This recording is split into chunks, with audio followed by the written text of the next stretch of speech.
Nabi Shallallahu Alaihi Wasallam ketika didatangi oleh seorang sahabat, minta nasihat, wahai Nabi, tolong berikan saya nasihat, tapi singkat. Begitu pula pengennya, Nabi, tolong nasihati saya, tapi jangan panjang, pendek aja. Kata Nabi, oke, singkat ya. Kata Nabi, idza kunta fi salatik fasalli salatan muwaddi'. Ini kalau kita lakukan Pak, manjur insyaallah. Kata Nabi, apabila engkau berada atau melaksanakan sholat, berada dalam sholat atau mau sholat, maka sholatlah seperti sholat orang yang akan berpisah meninggalkan dunia. Bahasa sederhananya, jadikan sholatmu itu sebagai sholat terakhir. Bismillahirrahmanirrahim. Amal soleh itu dilaporkan oleh malaikat kepada Allah. Ada yang laporannya harian, ada yang laporannya mingguan, ada yang laporannya tahunan. Laporan di sini bukan berarti Allah tidak tahu sebelum dilaporkan. Maha suci Allah. Allah tahu dilaporkan atau tidak, bahkan sebelum dilakukan oleh hamba itu Allah sudah tahu. Tapi tujuan ada laporan amalan kepada Allah yang disampaikan malaikat, tujuannya adalah untuk memberitahu penghuni langit itu, untuk memberitahukan bahwa sebulan begini begitu, sehingga penghuni langit pun tahu. Bukan karena Allah pengen tahu, karena sebelumnya tidak tahu. Ini bahaya kalau begini akidah. Laporan amal ibadah kita yang laporannya harian itu 2 kali. Jadi rupanya amal ibadah kita baik itu yang jahat atau tidak, pokoknya amalan kita seharian itu dilaporkan oleh Allah, dilaporkan oleh malaikat kepada Allah 2 kali. Kapan itu dilaporkan? Sebanyak 2 kali itu. Pertama, di penghujung siang. Penghujung siang kapan? Menjelang maghrib. Menjelang maghrib, disitulah malaikat yang dia datang awal pagi. Jadi malaikat itu kata Nabi dalam sebuah hadisnya, yata'aqabuna fikum malaikatun bil-laili wa malaikatun bin-nahar. Jadi rupanya malaikat itu ada shiftnya juga. Ada yang malaikat itu masuk pagi, ada malaikat yang masuknya malam. Ada malaikat yang Allah turunkan di awal pagi, berarti shiftnya shift siang ya. Malaikat yang turun di awal pagi tugasnya mencatat amal ibadah kita yang kita lakukan sepanjang hari itu, sepanjang siang itu. Nanti menjelang malam, menjelang maghrib, malaikat yang shiftnya siang itu naik ke langit lagi dan melaporkan amal ibadah kita. Digantikan oleh malaikat yang diturunkan oleh Allah shift malam, jadwalnya malam. Turunnya itu awal malam alias maghrib. Nanti berakhir shiftnya itu awal pagi. Begitu terus. Ini turun, ini naik. Ini naik, ini turun. Yata'aqabuna fikum, kata Nabi. Malaikat itu turun silih berganti siang dan malam secara shiftnya itu. Maka kata Imam Ibnu Hajar Al-Asqalani, seyogianya di penghujung 2 waktu tadi kita isi waktu itu dengan amal saleh. Jadi menjelang maghrib itu kan injury time, waktu-waktu yang finish itu, waktu-waktu di mana amal kita untuk siang itu ditutup oleh Allah. Maka jangan sampai, ini kan mulai menjelang terbit matahari, itu mulai dilaporkan, waktu subuh ini mulai dilaporkan. Nanti pagi hari subuh terbit matahari, malaikat yang jaga catat amalan siang turun. Nah, menjelang amal kita yang di malam hari itu diangkat dan dilaporkan oleh malaikat, isi dengan amal saleh. Sebab akan sangat menyedihkan amal kita di awal, amalan malam itu tercatat sholat maghrib berjamaah, habis itu baca Quran. Tapi akhir dari catatan amalan malam kita, subuh ini tertulis maksiat. Ibarat kita malah dilaporkan oleh kerja di kantoran, umpamanya di perusahaan. Selama 60 tahun kita bekerja, menjelang pensiun itu terjadi yang kita melakukan sebuah kesalahan yang itu tidak dimaafkan oleh direksi. Padahal sebelum itu kinerja kita semuanya prestasi aja, dapat penghargaan ini naik terus. Tapi seminggu sebelum pensiun umpamanya kita melakukan kesalahan fatal. Itu kira-kira gimana nama baik kita di perusahaan? Kan tercoreng. Kalau kesalahannya ya mayor gitu, susah untuk dimaafkan. Itu pukulan bagi kita sendiri, dan itu akan membuat prestasi kita yang begitu bagus sebelumnya itu nggak dipandang orang lagi. Orang lihat ujungnya masih anu. Nah, itu baru laporan atau audit amalan kita yang sifatnya duniawi di perusahaan nih, yang audit manusiawi. Bayangkan kalau itu di perusahaannya Allah, tanda kutip, yang mengaudit juga malaikat dan Allah. Nah, kira-kira gimana? Malamnya amal ibadah banyak, sholat tahajud, tapi subuhnya kita lakukan maksiat, maka catatan akhir yang amalan terakhir yang dicatat di pembukuan amal malam kita ini, nah itu yang tidak baik. Sementara kata Nabi, wa innamal a'malu bi khawatimiha, amalan kita itu baik atau tidak itu dilihat di ujungnya. Mudah-mudahan yang kita lakukan pagi ini insyaallah amal saleh, dan itu menjadi amal penutup catatan amal kita malam. Amin ya rabbal alamin. Bapak Ibu indah Allah, itu amalan pagi, amalan laporan amalan harian. Kalau mingguan kapan Pak? 2 kali juga, Senin dan Kamis. Sehingga kenapa Nabi itu suka puasa Senin Kamis? Di antara alasannya itu karena Nabi ingin laporan amalnya mingguan itu tertulis dia puasa. Jadi laporan amalan mingguan itu ada 2 tadi, Senin dengan Kamis.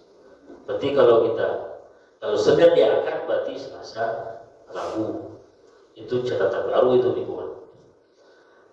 Kamis naik lagi. Nah berarti Jumat, Sabtu, Minggu itu baru lagi. Nah Nabi ingin di setiap penghujung laporan itu tertulis Muhammad puasa, Muhammad puasa. Kemudian ada laporan tahunan. Kapan kira-kira? Belum pernah sampaikan begini. Laporan amal kita yang sifatnya tahunan bulan Sya'ban. Sekarang sahabat sudah ada? Belum? Masih aja. Nah, di Sya'ban itulah laporan tahunan kita. Jadi sepanjang tahun itu nanti di Sya'ban itulah dilaporkan oleh malaikat kepada Allah. Mudah-mudahan di setiap buku laporan amal kita itu tertulis di akhirnya si anu beramal. Jadi tadi kata Ibnu Hajar Al-Asqalani, siapa yang berada di penghujung siang atau penghujung malam, artinya di bagian terakhir itu, dia beramal soleh, apapun jenis amal soleh, maka akan diberkahi 2 hal. Pertama amalannya itu sendiri, yang kedua rezekinya. Amalnya itu diberkahi, yang kedua rezekinya diberkahi. Maka dilarang betul Pak. Habis asar itu sampai maghrib kita tidur, secara kesehatan juga tidak baik. Yang kedua ya menyanyiakan waktu itu. Ma'asyiral muslimin rahimahumullah. Kajian kita pada pagi ini terkait dengan Isra dan Mi'raj. Ada 2 hal yang mungkin perlu lagi diingatkan kembali. dan diingatkan lagi. Yang itu memang pelajaran dari Isra dan Mi'raj. Pertama, terkait sholat, terkait dengan sholat. Yang menjadi poin dari sholat itu adalah sampai hari ini mungkin disadari atau tidak, ada di antara kita yang kualitas sholatnya nggak naik-naik. Kualitas sholatnya tidak naik-naik. Sementara dia paling rajin ikut peringatan Isra Mi'raj dan seterusnya. Semestinya Pak, setiap tahun ada perayaan Isra Mi'raj, terlepas dari bid'ah atau tidak. Setidaknya itu menjadi peringatan bagi dia untuk mereview, untuk melihat sholatnya gimana, ada peningkatan atau tidak. Bayangkan Bapak Ibu, umur sudah 60 tahun, tapi kualitas sholat masih sama dengan kualitas sholat yang dilakukan ketika masih berumur 15 tahun. Itu tragis dan menyedihkan. Usia sudah 60 tahun, tapi kualitas sholatnya masih sama dengan kualitas sholat yang dulu dilakukan ketika masih berumur 15, 20, 25 dan seterusnya. Ini menyedihkan sebetulnya Pak. Artinya, kalau bahasa keren sekarang, tidak mengupgrade kualitas sholatnya. HP ini saja kalau sudah tadi upgrade, tak dinaikkan performanya, itu kadang-kadang nggak bisa Pak buka aplikasi ini, nggak mau dia. Kalau bahasa apa ini nggak support gitu, nggak mendukung dia. Harus dinaikkan dulu sistemnya, begitu. Untung saja Tuhan tak begitu Pak. Bayangkan kalau Tuhan kita minta ya Allah saya pengen ini tahun ini, kata Allah naikkan dulu kualitas sholat, kacau deh, susah ya. Ya karena Allah masih penyayang juga, sehingga apa? Banyak hajat yang kita inginkan Allah kabulkan juga, sementara kualitas sholat belum kita naikkan. Nah untuk itu mari coba kita lihat, ada satu hadis yang ini lagi-lagi mengingatkan kita. Hadisnya di Sahih dari Abu Daud. Kata Nabi, Inna rajula la yansarif. Seseorang, kata Nabi, di antara kalian mungkin dia selesai sholat, dia sholat kemudian selesai, tapi persoalannya wama kutiba lahu. Tapi kata Nabi, pahala yang dia dapatkan dari sholat yang baru dia lakukan itu tidak sempurna. Nabi memberikan gambaran ketidaksempurnaan itu dalam angka-angka. Apa kata Nabi? Wa ma kutiba lahu illa usyru salati. Dia salat, habis salat ternyata pahala yang dia dapatkan ada yang cuma 1/10 dari pahala maksimal. Kalau 100 dia 1/10 itu, dari 100 itu dia dapat. Atau cuma 1/9 atau 1/8 kata Nabi. Terus Nabi sebut 1/7, 1/6, 1/5, 1/4, 1/3 dan setengah kata Nabi. Ini gambaran dari Nabi bahwa ada orang yang salat tetapi pahala yang didapatkan dari salat yang baru dia lakukan itu tidak maksimal. Di hadis ini mengingatkan kita bahwa PR dari salat itu bukan hanya persoalan gugur kewajibannya atau belum gugur, sah atau tidak sah. Maka Bapak Ibu yang dirahmati Allah, kalau ditanya meningkatkan kualitas salat itu bentuknya seperti apa? Nah bahasanya begini, meningkatkan kualitas salat itu adalah dengan cara menaikkan level salat yang hanya patokannya atau tujuannya sah atau tidak sah, dinaikkan menjadi atau dinaikkan ke level salat yang dikejar di situ bukan lagi sah tidak sah, tapi berpahala atau tidak. Kenapa demikian? Karena dua salat yang ini berbeda Pak. Salat yang dia sah atau tidak sah, pertama. Yang kedua, ada salat yang dia berpahala atau tidak berpahala. Ini dua level salat yang tidak sama. Salat yang dia hanya salat dilakukan oleh seseorang yang dia targetnya itu pencapaiannya hanya sah atau tidak sah, itu level bawah itu. Kalau sederhana gini, Yang penting sah, walaupun nggak pahala. Nah, itu dia. Karena begini Pak, dalam buku fikih itu disebutkan, kalau ada orang sholat pakai air wudhu curian, ada orang dia mau sholat, air nggak ada untuk dipakai berwudhu, lalu dia curi air orang, dibelinya, dicurinya air aqua gitu ya orang, agak 10 gitu, nah dipakainya tuh berwudhu. Kata ulama fikih atau kajian-kajian di fikih itu, orang yang sholat dengan wudhu memodalkan air wudhu yang curian ini, itu sahabat. Itu lebih mudah lagi, sholat tapi pakai pakaian sholat yang itu dibeli dengan cara tidak baik, apalagi dicuri.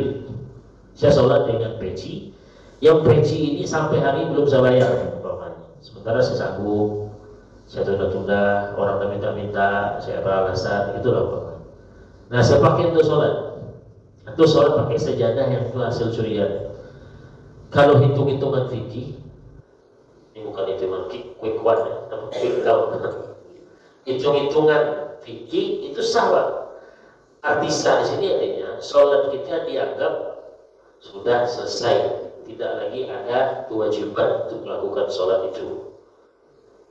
Pahala? Nah, kalau sudah bicara pahalanya, itu yang level yang atas tadi. Jadi mungkin sampai hari ini masih ada kita itu level sholatnya level sholat fikih tadi, sah tidak sah. Nah ini dipersoalkan. Umur sudah 60 tapi sholatnya itu levelnya masih level ya jadilah Ustaz daripada tidak sholat, pahala atau tidak pahala tidak. Nah ini persoalan. Makanya kalau ada orang mau bertanya, kok bisa Ustaz? Sholatnya sah tapi tak berpahala. Ya karena dua hal itu berbeda. Contoh begini Pak, ada orang yang katakan mungkin orang tua ngasih tugas ke anaknya, nah kamu tolong belikan, kamu tolong kerjakan ini, dengan target ini harus begini kata kita, selaku orang tua. Ada anak yang dia mampu melakukan tugas yang kita berikan maksimal, sehingga tertariklah kita untuk memberikan hadiah. Jadi bukan lagi soal dia berhasil atau tidak berhasil, tapi sudah bicara tentang kita kasih hadiah atau tidak kasih. Tapi ada anak yang kita kasih beban, ya tidak maksimal, tidak begitu baik dia melakukan itu, sementara dia mampu. Nah itu kita pikir sudahlah ngapain kasih hadiah. Dia saja menjaga tugasnya nggak baik, asal-asalan naik. Begitulah contohnya, contoh dekat. Ada orang sholat, tapi sholatnya itu kualitasnya hanya ya sah, tidak sah. Kemudian Bapak Ibu yang dirahmati Allah, sholat yang kualitasnya hanya bicara tentang sah, tidak sah, itu memang harus dinaikkan, di-upgrade, naikkan levelnya menjadi sholat yang bicaranya sudah tentang pahala atau tidak. Nah caranya gimana? Bagaimana cara untuk menaikkan sholat yang levelnya tadi hanya sah tidak sah menjadi sholat yang levelnya sudah berpahala atau tidak? Caranya ada dua Pak. Pertama, penuhi adab zahir dari sholat dan penuhi adab sholat yang batin. Jadi rupanya sholat itu, adab dalam melakukan sholat itu ada dua, yang lahir, zahir, dan yang batin. Lakukan dua ini, maka nanti sholat kita itu kualitasnya akan naik dari sekedar hanya sah tidak sah, naik menjadi berpahala atau tidak. Nah sekarang pertanyaannya, adab melakukan sholat yang sifatnya lahir apa saja? Ada yang mungkin masih ingat, atau mungkin Dr. Wandi sudah nyampaikan. Adab lahir atau adab zahir dari sholat, itulah yang kita sebut contohnya syarat sah sholat, rukun sholat, ya kan? Sunat-sunat sholat, pembatal sholat, hal-hal yang dimakruhkan dilakukan ketika sholat. Itulah dia Bapak Ibu adab zahir dari pelaksanaan sholat. Contoh, syarat sah sholat. Apa contohnya syarat sah sholat? Syarat sah sholat itu kan artinya perkara-perkara yang harus kita perhatikan dalam melaksanakan sholat, mulai dari sebelum melakukannya sampai akhir. Apa contohnya? Menutup aurat, menghadap kiblat dalam keadaan suci. Nah itu tuh namanya syarat sah sholat. Itu zahirnya sholat baru itu.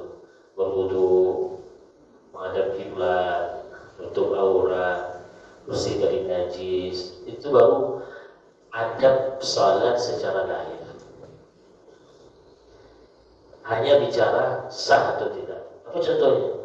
Kata Nabi, la tuqbalu salatun bi ghairi tahur. Salat tak akan diterima Allah. Terima di sini maksudnya tidak gugur kewajibannya kalau tidak dalam kondisi bersuci. Suci dari hadas, suci dari najis. Ini tatarannya, ranahnya sah atau tidak sah. Rukun salat, contohnya baca Al-Fatihah umpamanya, atau tidak ada tumakninah dalam salat. Tumakninah itu kan ada pada waktu ruku, i'tidal, sujud, duduk antara dua sujud. Di situ harus ada tumakninah. Nah, tumakninah yang sering orang lalaikan, terutama nanti tarawih akan muncul nanti di media lagi. Sholat yang mengejar apa yang dikejar ini kan? Nah, ada hadis Pak, seorang sahabat dia sholat di Masjid Nabawi, Nabi ada di situ. Nabi ditengoknya sahabatnya. Setelah sahabat ini sholat, karena ada Nabi di situ, dia datang ke Nabi, mau salam. Apa kata Nabi? Salli fa innaka lam tusalli. Ulang lagi sholat Anda karena kamu belum dianggap sholat. Ya udah, sholat lagi dia. Nanti perhatikan lagi. Sekali begitu, dua kali gitu juga. Siap sholat yang kedua kali datang ke Nabi, kata Nabi, ulang lagi. Kedua, sholat lagi, datang lagi gitu ke Nabi, gitu juga Nabi. Kata Nabi, belum. Kamu belum dianggap sholat. Sana ulang lagi. Sampai 3 kali. Akhirnya Nabi sampaikan. Di antara kesalahannya adalah dia tidak melakukan tumakninah. Nah ini baru adab sholat secara zahir Pak. Lahirnya baru itu. Kalau Imam Al-Ghazali lebih cantik lagi perumpamaannya. Kata dia sholat itu seperti manusia. Manusia ini ada tampilan lahir, ada isinya, ada tampilan dalam. Tampilan lahir kita apa Pak? Ya anggota tubuh ini. Kalau beliau contohkan alis, bulu mata, itu contohnya gitu. Ada yang bagian dalam sholat manusia itulah roh dan kehidupan. Nah, sholat diibaratkan dengan manusia. Tampilan luarnya manusia yang kita lihat ini. Nah, tampilan luar sholat yang tadi itu, syarat sah sholat, rukun sholat, hal yang disunatkan dalam sholat, pembatal sholat, hal yang dimakruhkan dalam sholat. Apa contoh Pak yang dianjurkan dalam sholat? Contoh begini, kata Nabi, aswa'un nasi sariqatan. Orang yang paling jelek perbuatan mencurinya. Jadi mencuri itu kan tak baik. Nah yang paling tidak baik kegiatan pencurian yang paling tidak baik yang dilakukan oleh manusia, kata Nabi, adalah yang mencuri dari sholatnya. Sholat pun dicuri. Itulah tindakan pencurian yang paling jahat, kata Nabi. Pertanyaannya, seperti apa bentuk pencuri sholatnya? Nah kata Nabi, diantaranya adalah la yutimmu ruku'aha wa la sujudaha wa la khusyu'aha. Orang yang dia sholat tapi ruku sujudnya tidak maksimal dan khusyuknya tidak maksimal. Kalau sujud kan ada berapa anggota tubuh? 7 ya? 7. 2 telapak tangan, 2 lutut, 2 jari jemari kaki, berarti 6. Tambah jidat, kening. Nah, itu maksimal. Kemudian sujud itu harus beban badan itu ya dilepaskan, jangan ditahan oleh dua tangan. Artinya beban berat badan itu ya lepaskan saja, sehingga kita sujud itu memang kalau mungkin bahasa lainnya tertekan ke bawah. Jangan ditahan dengan dua tangan itu. Nah, itu kesempurnaan sujud. Ruku juga begitu dan seterusnya. Kemudian pembatal sholat contohnya terbuka aurat, kena najis dan seterusnya. Ada lagi dari yang hal-hal yang dimakruhkan. Apa contohnya Pak? Hal yang dimakruhkan. Kalau masih ada yang belum tahu, berarti tampilan lahir sholat kita masih bermasalah. Yang paling sering dilakukan menoleh sholat. Nah, itu. Sholatnya sah. Kalau bicara sah atau tidak sah, sholat orang yang dia sedang sholat itu menoleh sah Pak. Tengok di channel TV Saudi itu, kan ada di sholat jamaah, kan nampak ada nanti gini orang. Itu sah sholatnya. Tetapi yang dia lakukan itu hal yang dimakruhkan. Berdosa tidak, tapi satu hal yang kurang bagus. Masalahnya nanti hal-hal yang dimakruhkan dalam sholat, kalau kita lakukan itu berefek pada berkurangnya saldo pahala sholat kita. Yang seharusnya 100, tapi hal-hal makruh kita lakukan dalam sholat itu berkurang poinnya. 99 turun 99 turun 90. Menoleh ini. Nah, tapi rata-rata sholatnya orang Asia, orang Indonesia ini lebih bagus dibanding orang Arab. Sarobok Pak ya. Orang Arab kadang-kadang kita lihat kayak gak sholat aja, mulut komat kawinnya. Tapi orang kita rata-rata sholatnya pasti khusyuk, tenang. Kalau orang Arab ada aja tangannya, apalagi yang pakai apa itu, apa namanya itu Pak, syubah, itu kerjanya itu aja. Hal ini. Ya, artinya tangannya nggak tenang. Yang jenggotnya main. Memainkan jenggot ketika sholat itu hal yang dimakruhkan juga. Memang dimainkan ya, gini lah. Nah, gini kerjanya. Dia sholat. Itu hal yang dimakruhkan. Karena gini juga deh, malah katanya. Itu hal yang dimakruhkan juga. Gerakan yang tak banyak, tapi itu tidak termasuk gerakan sholat yang tak diperlukan. Itu makruh itu. Menoleh itu kenapa makruh? Karena menoleh itu bukan gerakan sholat. Karena ada rukun sholat menoleh, kecuali salam nanti. Lalu itu kita lakukan. Nah, itu makruh jadinya. Apalagi menengok ke atas. Dikata Nabi, "Ma balu aqwamin rafa'u absarahum ila as-sama' fi shalatihim." Ada apa gerangan, kata Nabi? Orang-orang yang dia sholat, tapi dalam sholatnya itu dia nengok ke atas. Jarang saya lihat Pak. Tapi saya di kita ya, tapi di channel TV di Masjid Haram atau Masjid Nabawi saya pernah lihat. Entah dia nengok CCTV yang bergerak itu atau Allah alam, tapi saya tengok gini dia, katanya. Itu sholatnya sah, artinya sholatnya tak batal. Tapi level sholatnya itu baru level sah, tidak sah. Sementara dalam tinjauan agama kita itu dimakruhkan. Dari yang menoleh itu kata Nabi begini, la yazalullahu muqbilan 'ala al-'abdi fi salatihi ma lam yaltafit.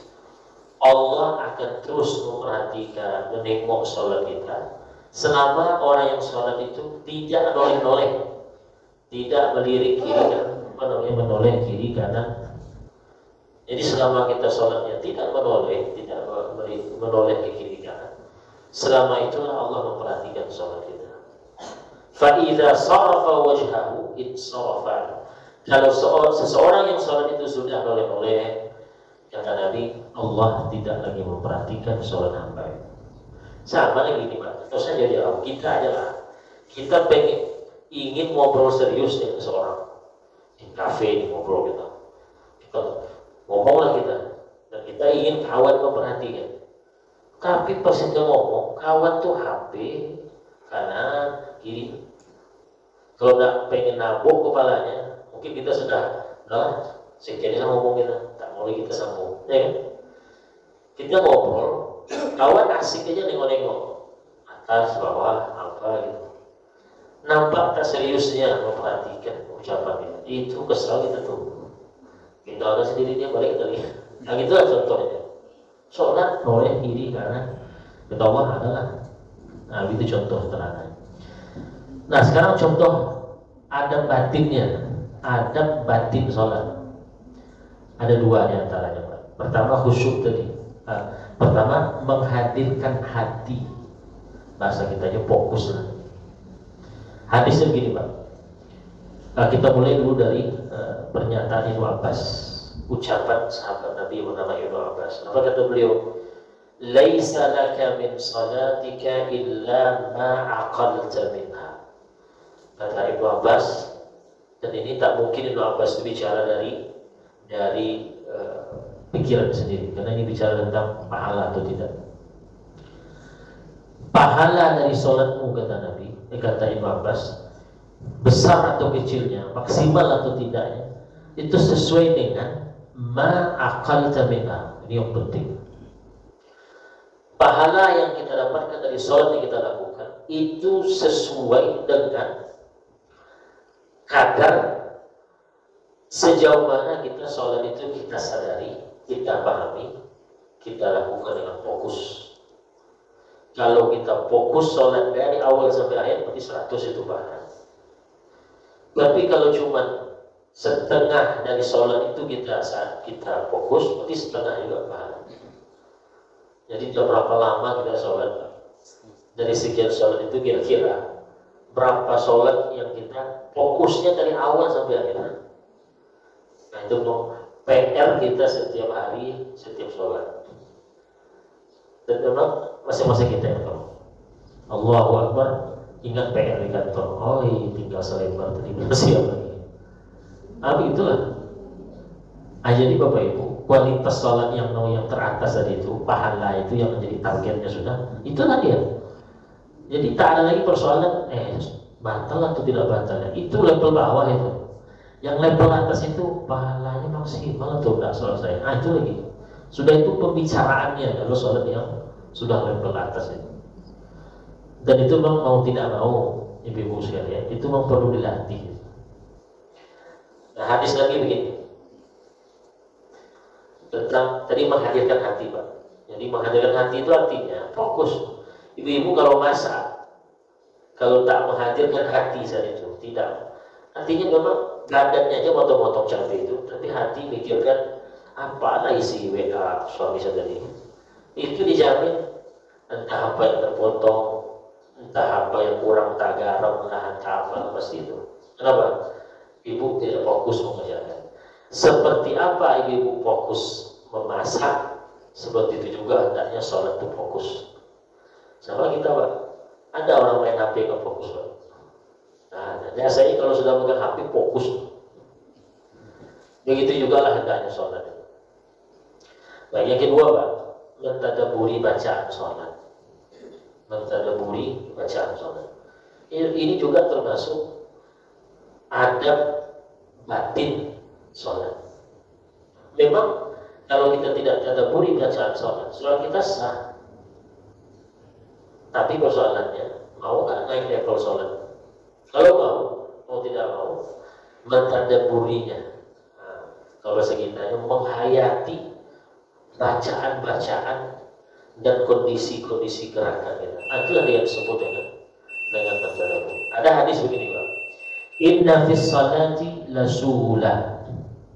Jadi begini, sahabat Nabi itu dulu sebelum terjadinya hijrah ke Ethiopia atau Habsyah, kan 2 kali hijrah, Pak, ya? Ke Habsyah tahap pertama, baru nanti hijrah ke Madinah. Nah, sahabat Nabi sebelum terjadinya hijrah ke Habsyah itu mereka kalau jumpa Nabi sedang sholat, itu Nabi dijawabnya salam. Jadi Nabi sedang sholat, lewat bapaknya sahabat, Assalamualaikum. Itu Nabi jawab, Waalaikumsalam. Padahal Nabi sedang sholat. Tapi terjadi pergeseran. Ketika sudah terjadi gelombang hijrah ke Habsyah, kemudian sahabat balik lagi, lalu mereka salam lagi ke Nabi ketika Nabi sholat. Jadi Nabi sedang sholat, Sahabat lewat, Assalamualaikum. Nabi tak jawab. Tentu sudah ada yang jadi penasaran kok. Biasa Nabi kalau kita berikan salam, sholat jawabnya, sekarang tidak. Lalu mereka tanyakan, wahai Nabi, kok bisa berbeda sekarang? Kata Nabi, inna fis salati la syughula. Dalam sholat itu ada kesibukan yang itu menjadi kesibukan orang yang sholat. Artinya dalam sholat itu seharusnya kita sibuk dengan hal-hal yang ada dalam sholat, sehingga yang tadi orang ucapkan salam kita tidak sadar. Itu contoh. Maka Bapak Ibu yang dirahmati Allah, sebagai penutup, bagaimana cara untuk menghadirkan hati? Caranya kata Nabi ini. Nabi SAW ketika didatangi oleh seorang sahabat, minta nasihat, wahai Nabi, tolong berikan saya nasihat, tapi singkat. Begitu pula pengennya, Nabi, tolong nasihati saya, tapi jangan panjang-panjang, pendek aja. Kata Nabi, oke, singkat ya. Kata Nabi, idza qumta fi shalatik fasalli salatan muwaddi'. Ini kalau kita lakukan Pak, manjur insyaallah. Kata Nabi, apabila engkau berada atau melaksanakan sholat, berada dalam sholat atau mau sholat, maka sholatlah seperti sholat orang yang akan berpisah meninggalkan dunia.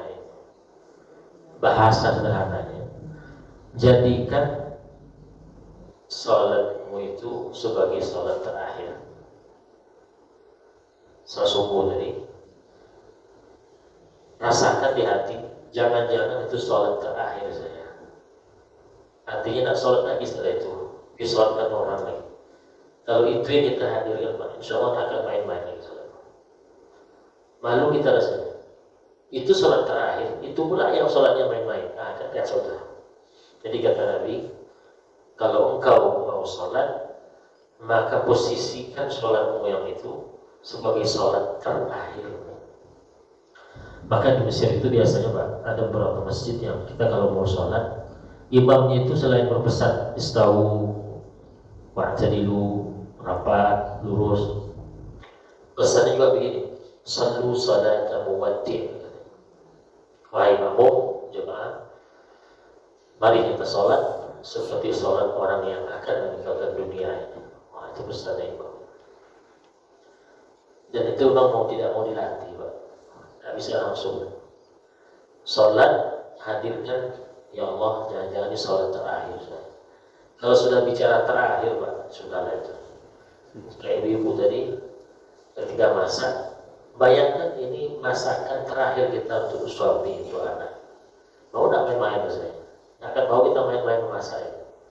Ini soalnya masakan terakhir, berarti kenangan terakhir berarti.